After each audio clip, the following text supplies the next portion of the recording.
Hello दोस्तों, मेरा नाम है धीरेन्द्र सिंह। आज की वीडियो में हम बात करेंगे क्वेश्चन नंबर 8 जो कि डेप्रिसिएशन का है। बहुत इंपॉर्टेंट क्वेश्चन, इसको आज हम समझने वाले हैं। इससे पहले मैंने 2 वीडियो बना रखी है ऑलरेडी। अगर हमने वो नहीं देखी है तो जाके पहले वो वीडियो देखिए जिससे आपको बेसिक समझ में आएगा, फिर आप इस पर आना। ठीक है, तो चलिए शुरू करते हैं। सबसे पहले देखिए, इसमें लिखा हुआ है कि 1 अप्रैल 2018 को स्टार लिमिटेड उसने 5 मशीन खरीदी है। 60,000 रुपये की एक है, 60,000 ईच। फिर वो बात की बात है कि भैया 1 अप्रैल 2020 को एक मशीन बेच दी गई, फिर दोबारा से एक मशीन बेच दी गई, फिर एक नई मशीन खरीद ली। ये सब बात की बातें है। बनाना क्या है, पहले मशीनरी अकाउंट 4 सालों को बनाना है। और मशीनरी अकाउंट आपको पता है कैसे बनता है। देखिए, ये इस तरह के फॉर्मेट से बन जाएगा। पहले आपको यही बनाना है। बात की बात है, मशीन बेचने वाली एंट्री सब बाद में देखेंगे। पहले यहाँ देखते हैं कि मशीनरी अकाउंट बनाते हैं और पहले स्टार्ट करते हैं क्वेश्चन को। ठीक है, पहले खरीदने वाली एंट्री करते हैं। तो ये देखिए ऐसा बनेगा, द बुक स्टार लिमिटेड लिखा होता, लेजर बना दिया मशीनरी अकाउंट का। आपको एक चीज़ बता दूँ कि पहले आपको बेसिक आना चाहिए। इसमें मैं पहले ही बता रहा था कि भाई मशीनरी खरीदने की एंट्री क्या होती है। तो एक बार मैं दोबारा रिकॉल करवाता हूँ आपको। देखो, ये वाली जर्नल एंट्री, मशीन खरीदी, फिक्स्ड एसेट कोई भी खरीदते हैं तो क्या होता है, फिक्स्ड एसेट अकाउंट डेबिट होता है। और जब कुछ ना लिखा हो तो भैया कैश अकाउंट या बैंक अकाउंट कुछ भी लिख सकते हैं, तो हम कैश अकाउंट लिख देंगे। नाम नहीं दे रखा तो भैया नाम कैसे लिख सकते हैं। यानी कि machinery account debit to cash account, ये एंट्री होगी जब मशीन ने खरीदी होगी। तो मशीनरी अकाउंट डेबिट है तो डेबिट साइड पे लिखेंगे और डेट लिखेंगे 2018 है, 2018 को खरीदी थी 1 अप्रैल।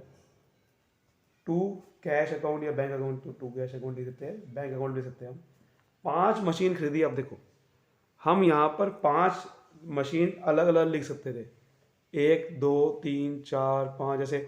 लेकिन आपको पता है कि हर एक मशीन जब 60,000 रुपये की है तो हम एक साथ टोटल करके लिख सकते हैं, कोई प्रॉब्लम वाली बात नहीं है। क्योंकि डेप्रिसिएशन सब पे एक जैसा लगेगा। प्रॉब्लम तब आती है जब अलग अलग मशीन की वैल्यू हो, तो फिर आप टोटल करके नहीं लिख सकते, क्योंकि फिर अलग अलग डेप्रिसिएशन लगेगा। तो हर एक पे अलग अलग डेप्रिसिएशन दिखाना पड़ता है कितना लगा। लेकिन यहां पर सब पे क्योंकि एक ही डेप्रिसिएशन लगेगा तो सारा टोटल एक साथ ले सकते हैं। हाँ, ब्रैकेट में दिखा देते हैं कि देखो 60,000 रुपये की एक मशीन है, तो 5 मशीन की वैल्यू कितनी हो जाएगी, 5 से मल्टीप्लाई कर देंगे 3 लाख रुपये।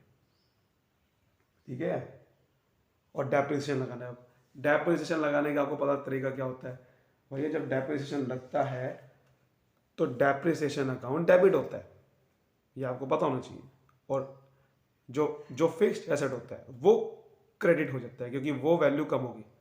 तो यानी कि मशीन खरीदी थी, मशीन की वैल्यू कम होगी, तो मशीनरी अकाउंट क्रेडिट है और डेप्रिसिएशन अकाउंट डेबिट है, तो मशीनरी अकाउंट के क्रेडिट साइड पे आएगा।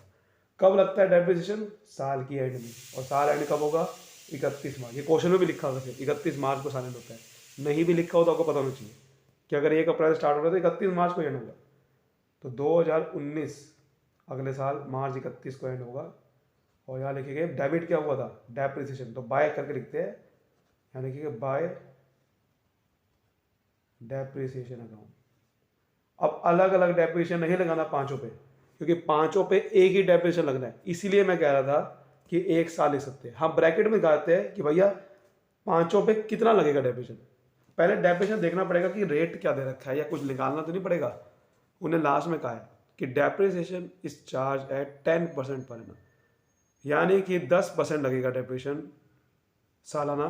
Straight line method, straight line method का मतलब है कि हर साल एक जैसा डेप्रिसिएशन लगेगा, चाहे मशीन की वैल्यू 60,000 से 50,000 क्यों ना हो जाए। लेकिन डेप्रिसिएशन जो पहले साल लगेगा ना, वही अगले साल लगेगा, वही तीसरे साल लगेगा, वही चौथे साल लगेगा, हर साल एक जैसा लगेगा। ठीक है, तो 10% लगेगा। एक मशीन 60,000 रुपये की है, तो 60,000 का 10% कितना होता है, 6,000। ठीक है, 60,000 का 10% 6,000 होता है। एक मशीन पे 6,000 लगेगा, तो 5 मशीन पे कितना लगेगा, 5 से मल्टीप्लाई कर दो, 30,000 रुपये लगेगा। समझ रहे हो बात को, 30,000 रुपये लगेगा। यही मैं कह रहा था आपको कि आपको अलग अलग मशीन पे डेप्रिसिएशन लगाने की जरूरत नहीं है। 5 मशीन अलग अलग लिखो, क्योंकि हर एक पे जब एक ही लगेगा तो सीधा मल्टीप्लाई करके लिख सकते हैं। बहुत सारे गलती क्या करेंगे, 5 अलग अलग मशीन लिख देंगे। वो तब लिखना है जो सबकी वैल्यू अलग अलग हो, यहाँ नहीं। अब टोटल कर लेते हैं, यहाँ पर टोटल कर लेते हैं। यहाँ पर ये टोटल आएगा, डेबिट साइड की बड़ी आएगी हमेशा, एसेट का डेबिट साइड ही बड़ी आती है।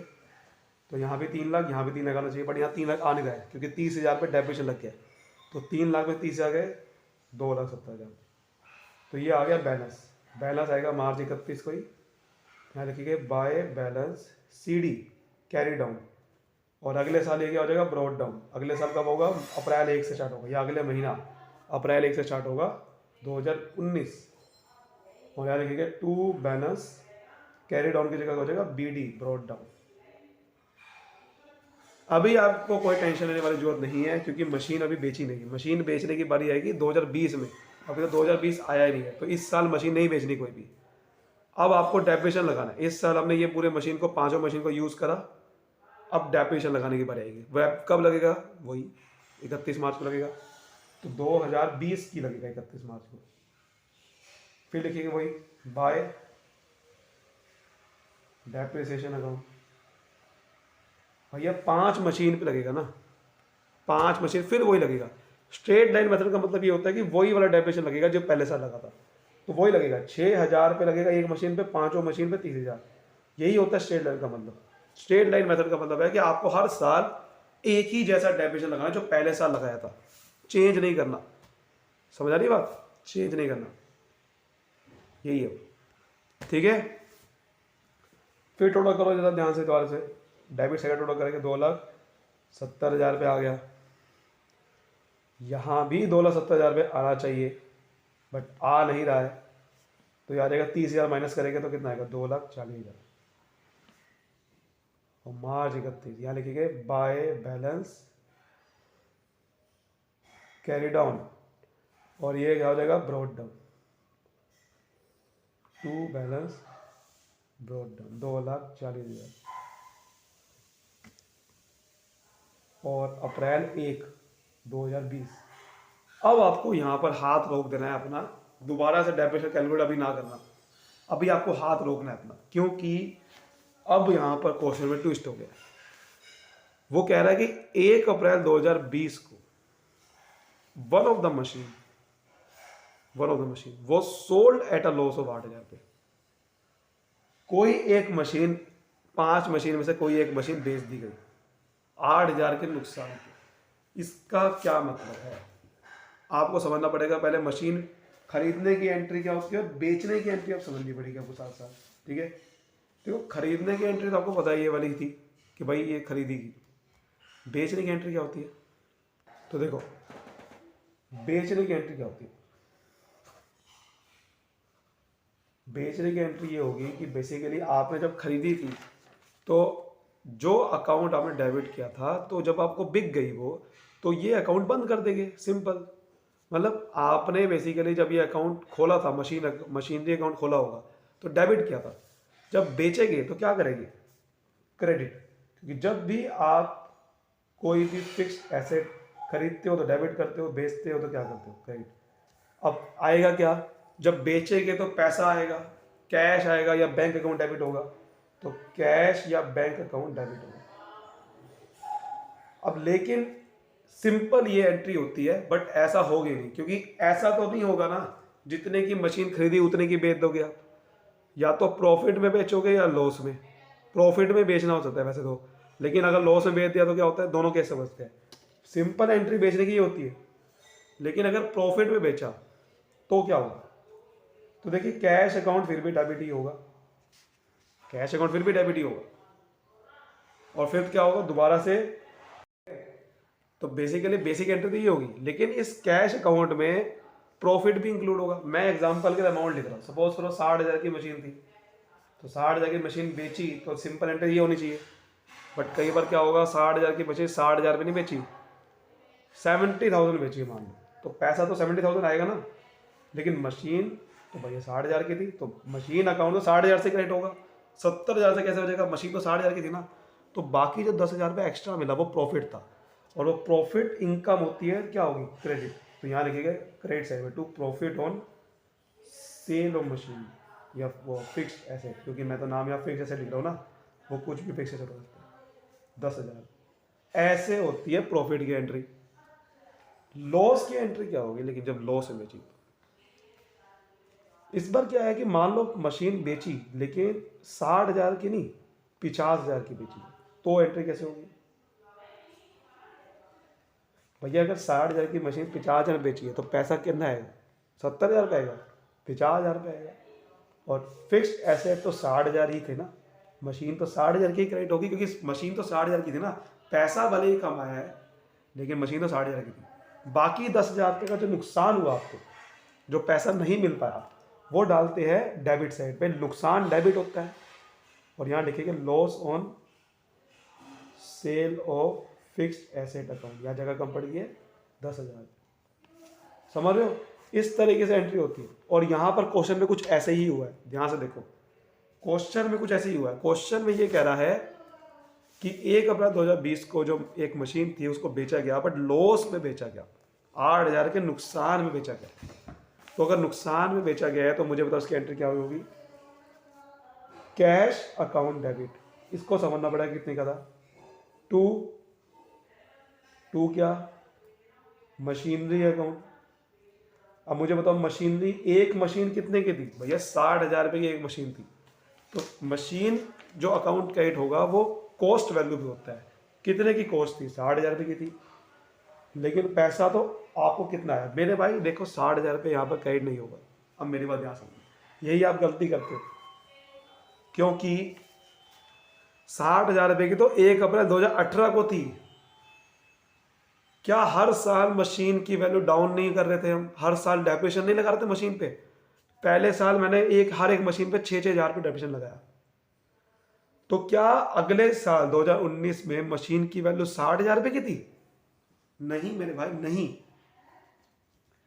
60,000 रुपये की तो थी। वो कब थी? अप्रैल 2018 को, 1 अप्रैल 2018 को मशीन की वैल्यू 60,000 रुपये की थी। लेकिन उसके बाद मैंने डेप्रिसिएशन लगाया 6,000 रुपये हर मशीन पे।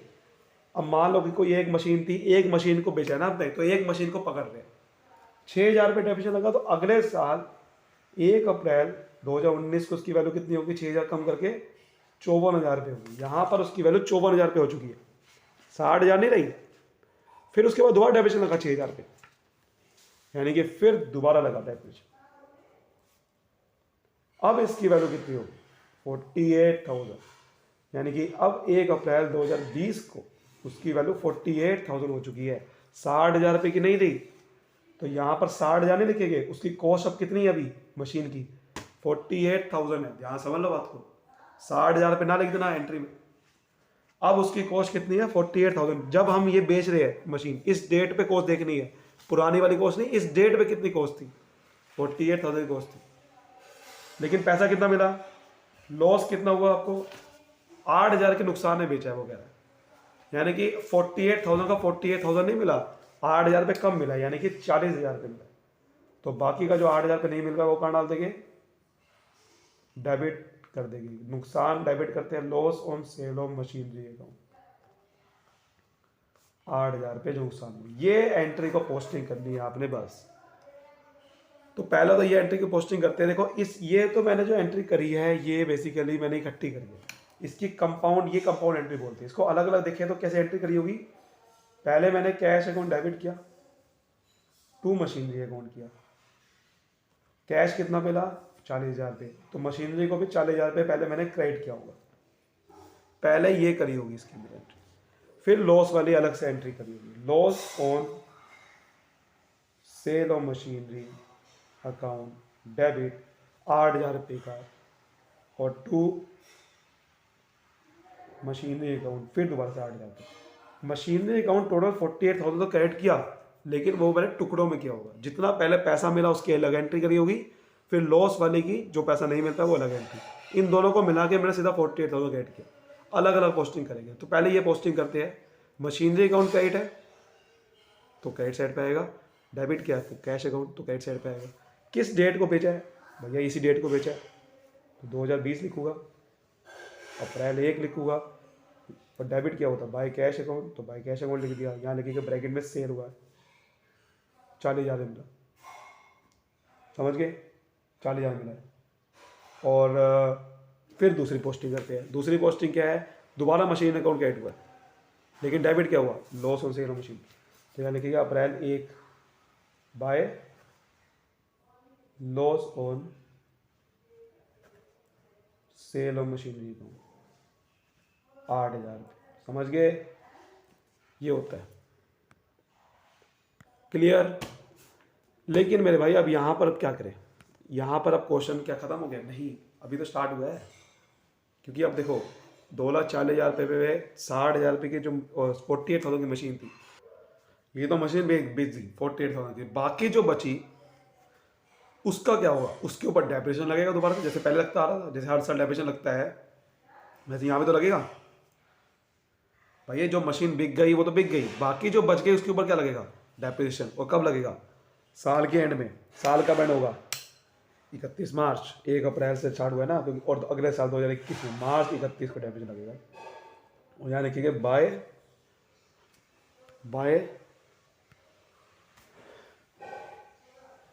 Depreciation account. अब सवाल उठता है कि कितनी मशीन लगेगा। मेरे भाई जब एक मशीन तो बिक चुकी है ना, 60,000 की 5 मशीन थी, एक बिक गई, बचे कितनी, 4, तो 4 पे लगेगा। और एक मशीन पे पता है आपको 6,000 पे लग रहा था, तो 6,000 पे लगेगा, लेकिन इस बार मल्टीप्लाई 4 से करेंगे ना कि 5 से, तो 24,000 पे। तो अब निकालेंगे बैलेंस कैरिड ऑन कितना बचा। तो टोटल करो पहले, यहाँ पर टोटल आ रहा था 2,40,000 पे, यही टोटल यहाँ पर आना चाहिए 2,40,000 पे। तो 2,40,000 में से देखो 48,000 की तो मशीन बिक गई और 24,000 रुपये का डेबिशन लगा है, बचा कितना, 1,68,000, 1,60,000। यहाँ लिखिएगा बाय बैलेंस कैरिड ऑन। अब इसको ब्रॉट डाउन करेंगे, 2021 April 1 to balance brought down. Clear. अब मेरी बात ध्यान से समझना, अब यहां पर क्वेश्चन में एक और ट्विस्ट आ गया है, वो क्या है, 1 अप्रैल 2021 जो है, अब उसी साल 1 जुलाई 2021 को सेकंड मशीन बेच दी गई एट अ लॉस ऑफ 12,500 और एक नई मशीन खरीद ली गई 1 लाख की अक्टूबर में। अभी देखो साल खत्म होगा, ये जो साल है 1 अप्रैल 2021 वाला, ये साल कब खत्म होगा, 31 मार्च 2022 को। उससे पहले पहले हमने एक मशीन बेच भी दी और एक नई मशीन खरीद भी दी, तो पहले वो एंट्री करनी पड़ेगी यहाँ पर पोस्टिंग, डेप्रिसिएशन उसके बाद जाके लगेगा। तो पहले तो बेचने वाली एंट्री करनी है, फिर एक खरीदने वाली। बेची कब है, जुलाई में। तो आपको पता है बेचने वाली एंट्री हमने खुद सीखी है, इस क्रेडिट साइड पे पोस्टिंग होगी, वही करेंगे। 2021 की जुलाई 1 को बेची है इस बार, 1 अप्रैल को नहीं, जुलाई को बेची। तो यहाँ लिखिएगा बाय, फिर वही कैश अकाउंट, जैसे आपके अभी ऊपर पोस्टिंग कर दी है ना। कैश कितना आएगा, अब मेरी बात ध्यान समझना, बिल्कुल ध्यान समझना। इस बार आपको पता है कि मशीन की वैल्यू कितनी होगी भैया, 60,000 रुपये की मशीन, हर एक मशीन 60,000 की थी, ठीक है। पहले साल आपको पता है डेप्रिसिएशन लगा, पहले साल कितना लगा, 6,000 रुपये। तो एक मशीन पे 6,000 रुपये लगा, तो उसकी अगले साल वैल्यू कितनी होगी, 54,000 रुपये।